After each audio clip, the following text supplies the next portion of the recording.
మైనా stories. అనగనగా కొండపల్లి అనే ఊరిలో రంగయ్య అనే బొమ్మల వ్యాపారి ఉండేవాడు. అతని వృత్తి చెక్క బొమ్మలు చేసి అమ్ముకునేవాడు. రంగయ్య అమాయకుడు, కానీ అతని భార్య రాములమ్మ బాగా తెలివైంది. ఒకరోజు రంగయ్య బొమ్మల తట్ట నెత్తిమీద పెట్టుకొని అమ్మటానికి బయలుదేరాడు. ఆ రోజు రంగయ్య పుట్టినరోజు కావటం చేత పాయసం చేసింది రాములమ్మ. మధ్యాహ్నం తినేందుకు డబ్బాలో పెట్టి ఇచ్చింది. వారి ఊరి పక్కన ఉన్న అడవిలో వనదేవత జాతర జరుగుతుంది. అక్కడికి వెళ్తే బొమ్మలు త్వరగా అమ్ముడవుతాయి అని సలహా ఇచ్చింది రాములమ్మ. భార్య సలహా ప్రకారం అడవికి బయలుదేరాడు రంగయ్య. అలా కొంత దూరం అడవిలోకి వెళ్ళిన తర్వాత అలసట తీర్చుకునేందుకు ఒక చెట్టు కింద కూర్చున్నాడు రంగయ్య. ఆ చెట్టు పైన ఒక దెయ్యం ఉంది. అది రంగయ్యను చూసింది. ఇలా అనుకుంది, ఎప్పుడూ ఈ చెట్టు కొమ్మలు పట్టుకొని వేలాడటం చాలా చిరాగ్గా ఉందబ్బా. ఈ తట్టలో కూర్చుంటే చక్కగా వీడు నన్ను మోసుకెళ్తాడు. అప్పుడు భలే సరదాగా ఉంటుందిలే అని అనుకొని దెయ్యం కూడా ఒక చెక్క బొమ్మలాగా మారి తట్టలోకి వెళ్ళింది. కొంతసేపటి విశ్రాంతి తర్వాత ఆ బొమ్మల తట్టను నెత్తిమీద పెట్టుకొని రంగయ్య ప్రయాణం మొదలుపెట్టాడు. ఏంటి ఈ తట్ట బాగా బరువెక్కింది, నేను మొయ్యలేకపోతున్నానే. బహుశా బాగా అలసిపోయినట్టున్నా. త్వరగా ఎలాగోలా జాతర చేరుకుంటే అక్కడ కొంత విశ్రాంతి తీసుకోవచ్చు అని అతి కష్టం మీద తట్టను మోసుకుంటూ నడుస్తున్నాడు. తట్టలో ఉన్న దెయ్యానికి మాత్రం చాలా సరదాగా అనిపించింది. బాగా సంతోషించింది. దానికి పక్కనే ఉన్న డబ్బాలో నుంచి మంచి వాసన వచ్చింది. పాయసం డబ్బా తీసి రుచి చూసింది. పచ్చి మాంసం తినే దెయ్యానికి పాయసం రుచి చాలా బాగా నచ్చింది. పాయసం మొత్తం తినేసి డబ్బా దూరంగా విసిరేసింది. అబ్బా, ఎంత బావుందో! ఈ మనుషులు ఎంత రుచికరమైన భోజనం చేస్తారో.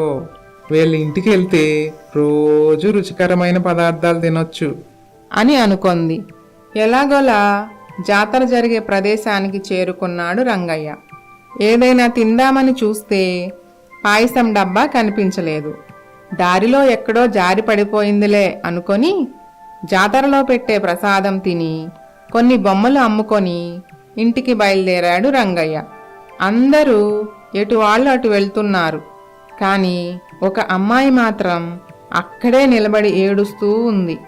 ఎవరమ్మా నువ్వు, ఎందుకు ఏడుస్తున్నావు? చీకటి పడుతుంది, మీ ఇంటికి వెళ్ళు అని అన్నాడు రంగయ్య. అప్పుడు ఆ అమ్మాయి, నాకెవ్వరూ లేరు. ఒక ప్రమాదంలో నా వాళ్ళందరూ చనిపోయారు. నాకు ఎక్కడికి వెళ్ళాలో తెలీదు అని అంది. ఈ అడవిలో ఒంటరిగా ఉండటం చాలా ప్రమాదం. మా ఇంటికి వెళ్దాం పద, ఏం చేయాలో రేపు ఆలోచిద్దాం అని అన్నాడు.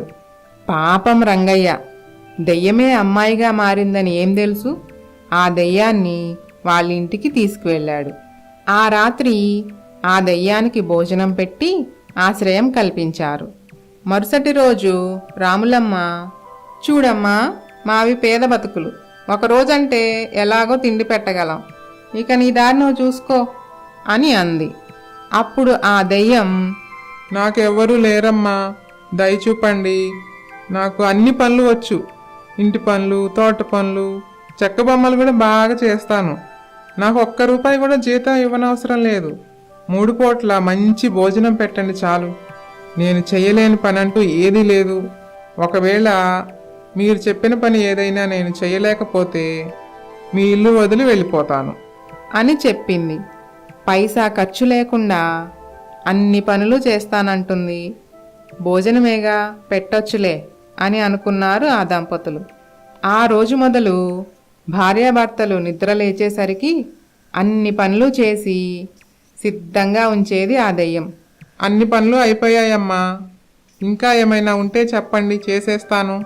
బాగా ఆకలిగా ఉంది, భోజనం పెట్టండి అని అడిగేది. ఇదంతా వింతగా అనిపించింది ఆ దంపతులకు. అన్ని పనులు ఇంత త్వరగా ఎలా చేస్తుంది ఈ అమ్మాయి? మనుషులకు ఇది ఎలా సాధ్యం? అసలు ఏం జరుగుతుంది మన ఇంట్లో? ఈరోజు నిద్రపోకుండా ఈ అమ్మాయిని ఒక కంట కనిపెడదాం అని అనుకున్నారు.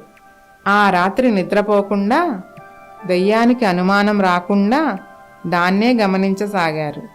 ఆ అమ్మాయి తన అసలు రూపమైన దయ్యంలాగా మారి అన్ని పనులు చేయటం గమనించారు.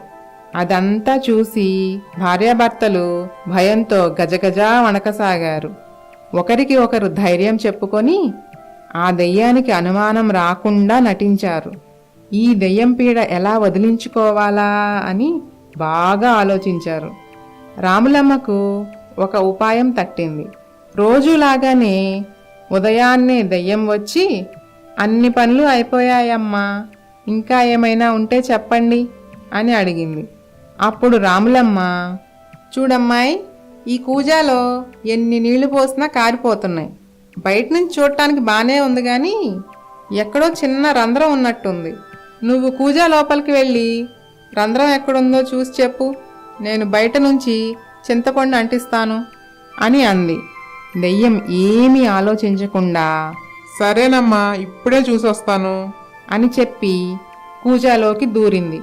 అది లోపలికి వెళ్ళగానే మూత గట్టిగా పెట్టి ఆ కూజా చుట్టూ తాళ్లతో చుట్టేశారు.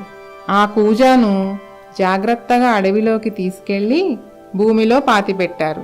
అలా ఆ దెయ్యం బారి నుండి తెలివిగా తప్పించుకున్నారు ఆ దంపతులు. Please subscribe Maina stories.